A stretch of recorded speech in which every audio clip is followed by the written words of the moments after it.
I took the night audit job at a roadside motel because it was supposed to be simple. Count the cash drawer, reset the system, keep coffee going for early risers. Most nights it was quiet. The pay was in cash. No questions. Locals had warned me about room 313, but every town has a cursed story tied to someplace. I thought it was gossip. On my first week, I realized this one hadn't finished breathing. The first guest who booked 313 left their key on the counter before midnight. No complaint, no refund, just a pale look, and the sound of their car engine fading toward the highway. When I walked down the hall to check, the chain lock swung against the door, slow and steady, and the air that leaked out smelled of copper pennies. The motel itself sat just off Route 12, a squat L-shaped building with buzzing ice machines and a parking lot full of oil stains. Curtains hung thin, barely hiding the glow of the lot lights. The air carried a mix of old coffee and mildew. I learned which doors always slammed too hard, which faucets dripped loud enough to travel through walls, and which TVs showed static even after you pulled the plug.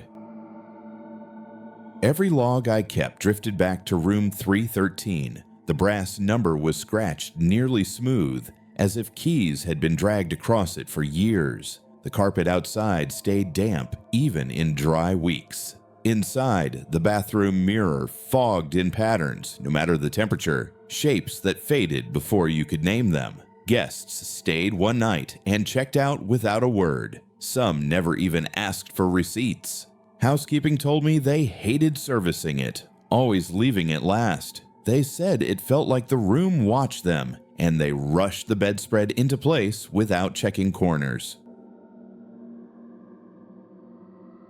On my third week, the security panel flashed movement detected in 313, though no one had checked in. I walked the hallway with the master key. The air grew colder near the door. The knob had faint prints pressed into the brass, none that matched my hand. I told myself it was an old wiring issue triggering the panel, but I used the master key anyway. The door opened stiff, like the hinges resisted on purpose. Inside, the bedspread was pulled so tight it looked like a display model. Housekeeping never left it that way. A shadow stretched from the bathroom door, even though the light was off inside. The mirror over the sink showed a face, but it didn't align with mine. The eyes were lower, closer together, and they moved before I did. My stomach turned when the mouth in the glass formed a word I couldn't hear, but understood all the same. Stay. I heard the chain rattle, though I had unlocked it myself. The bathroom light flicked on with a pop. Steam rolled across the glass, too much for a dry night. Letters formed on the mirror, dripping clear and sharp. Stay. My heart pounded so loud I almost missed the creak of the bed, as if weight pressed down. The sheets sank slow, the indent of a body taking shape, though nothing lay there. The air thickened. Each breath felt stolen. I stared at the mirror and saw my reflection lag behind, lips moving slower than mine. It whispered my name, though I hadn't spoken. My knees wanted to lock, but I backed toward the hall. The air around the door grew warm, sticky, like breath, right against my ear. I yanked the knob and nearly stumbled out.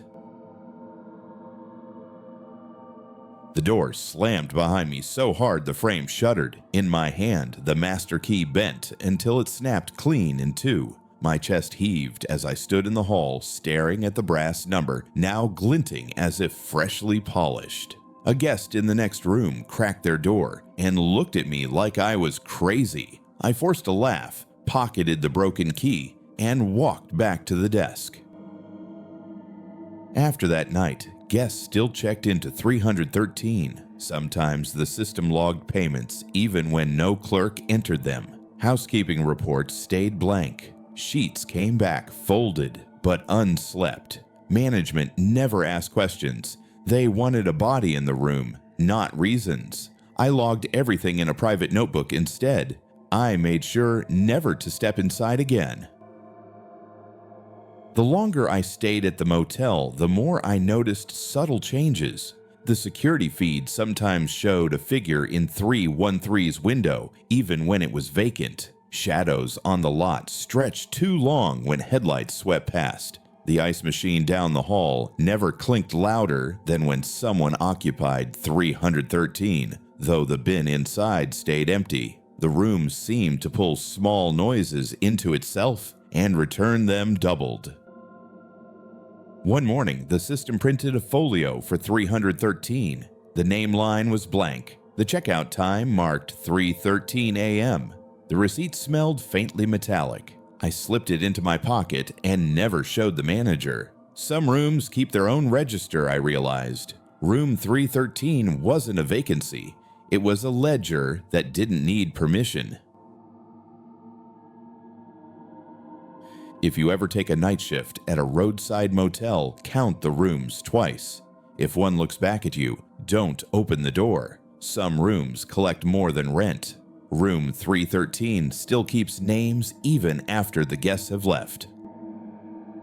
Subscribe for more original horror stories